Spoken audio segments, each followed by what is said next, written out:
Okay, so now we move into the gospel where we're going to get to see the first reading come into play in a real way. Remember the very last line from the first reading. My thoughts are not your thoughts, says the Lord.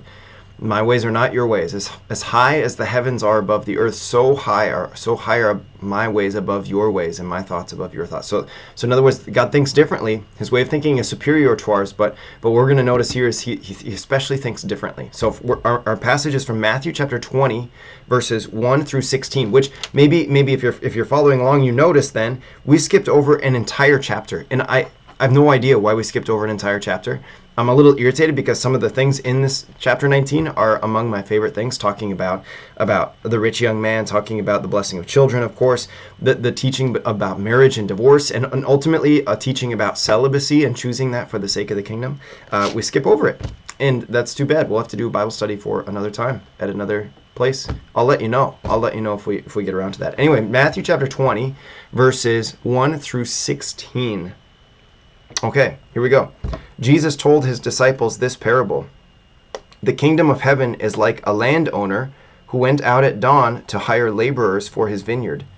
After agreeing with them for the usual daily wage, he sent them into his vineyard.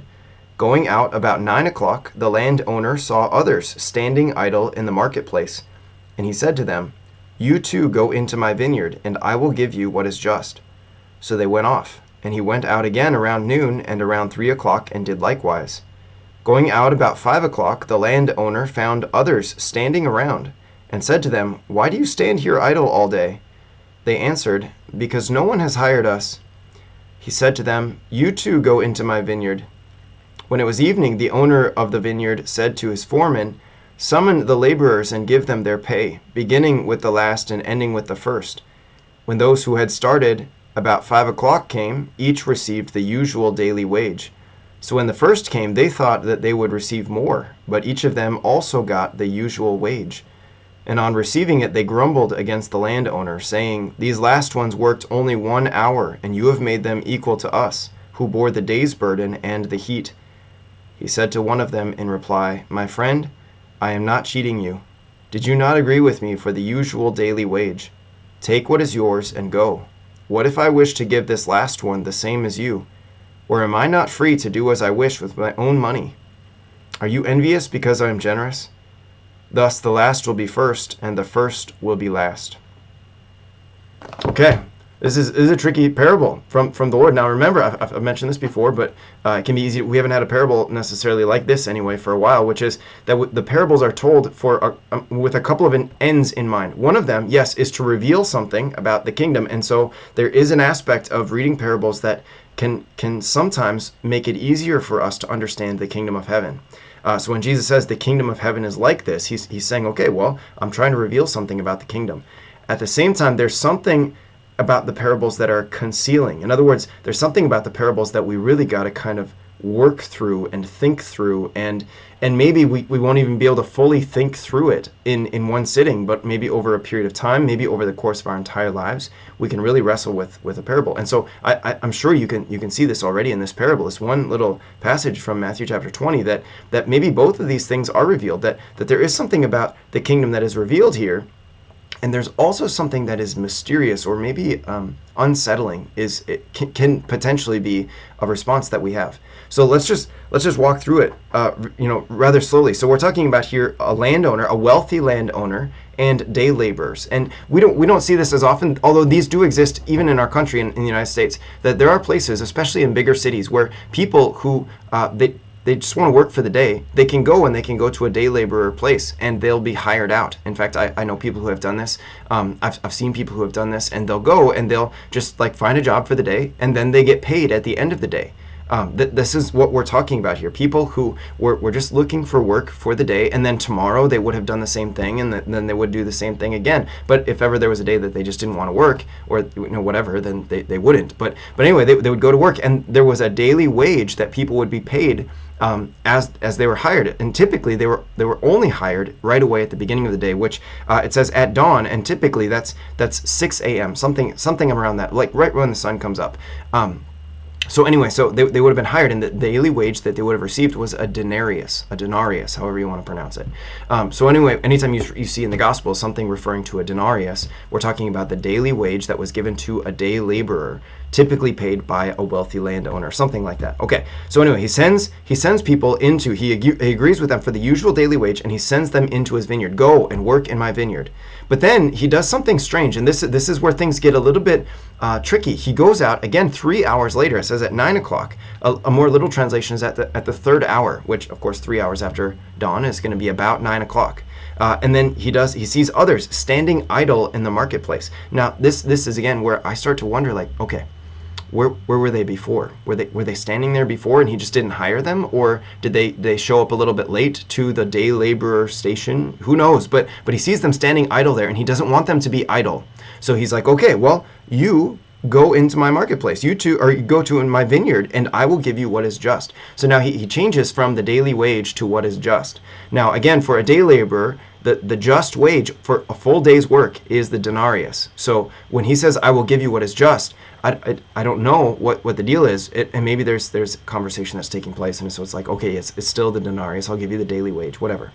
Anyway, so they go off. Then he goes out again around noon, the 6th hour, and around 3 o'clock, the 9th hour, right? Like he's getting late in the day, and then finally he goes about 5 o'clock, the 11th hour. So if you ever hear the phrase like someone changed their mind at the 11th hour or something like that, that's what we're talking about, is the 11th hour, which would be in a 12-hour work day. So anyway, ended up going about, he found others standing around. They're just standing there.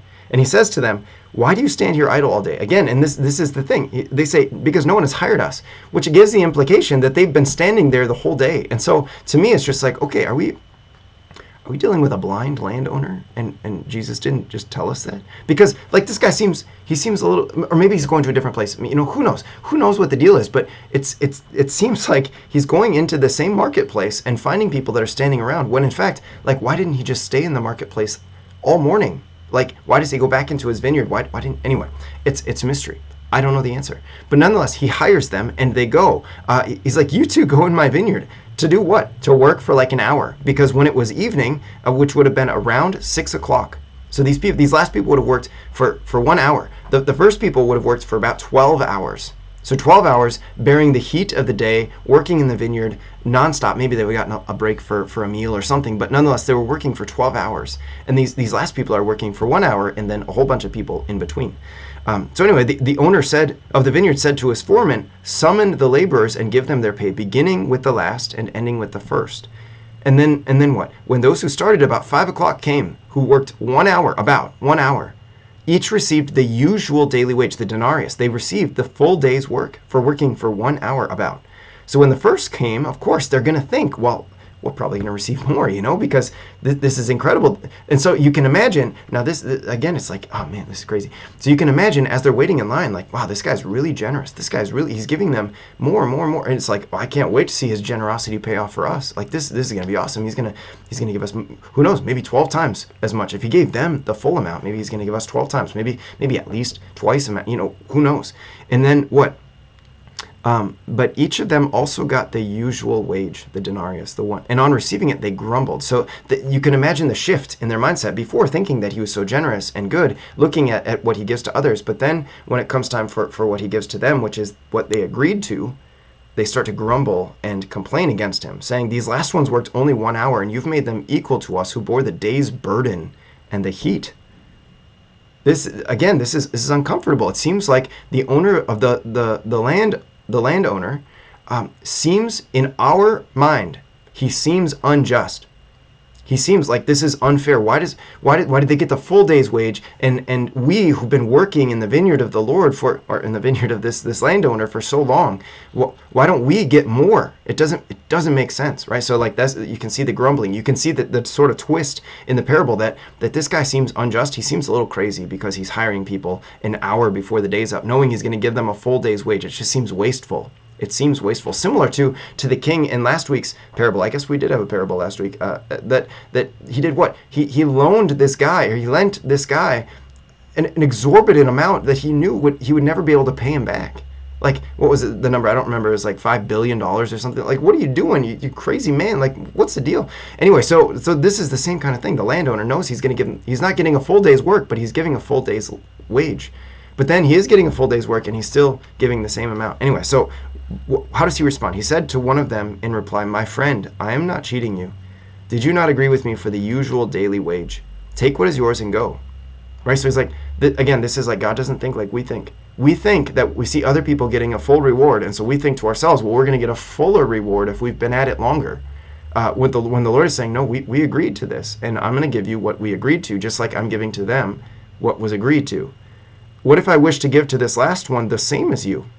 Am I not free to do as I wish with my own money? Right? This, like, am I not free to make decisions according to what I think? Am I not free? Like, do I have to be dictated by your mind, by your limited ability to understand my providence, my generosity? Or are you envious because I'm generous? A literal translation, I've heard this from a number of different people. A literal translation is this: is your eye evil because I am good?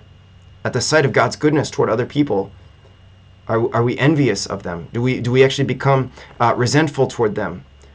Angry toward them because they received maybe the same amount.